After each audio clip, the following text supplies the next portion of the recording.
And when the nightmares continued and were recurrent, honestly was a little frightened, but even more than that, I was curious, like, why now? What are these? And then when I realized who was in the nightmare, then when I recognized that face one night, that's when I decided to ask my mother.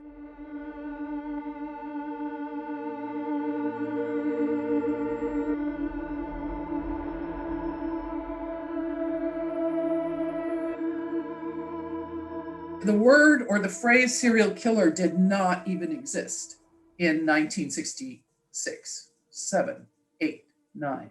There was no, and we watched in the research, we watched Tony try and figure out what was wrong with him. One of my takeaways for the book is that, how a little girl with, I won't use the word abusive, with a neglectful mother.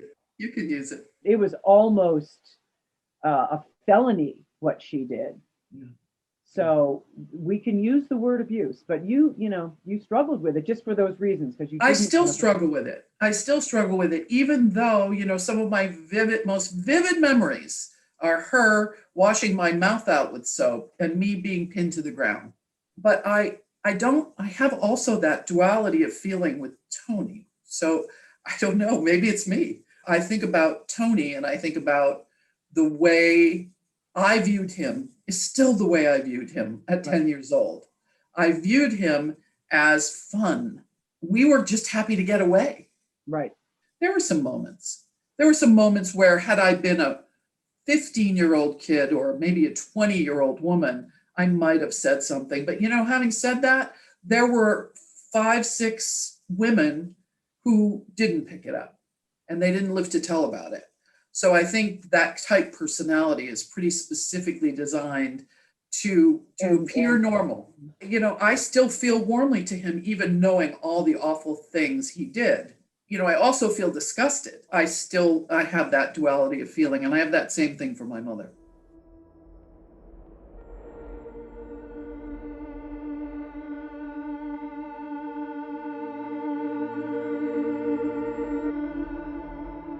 You came through certainly one of the most horrific childhoods that I know of personally, and came through with such grace. Writing your memoir is one of the bravest things you're ever going to do. It takes amazing amounts of courage because it takes naked honesty. Those stories I carried with me, and I don't need to carry them anymore. And so this book now opens up a space for a different kind of examination and a different kind of life going forward. That is the most profound thing I think I've ever felt.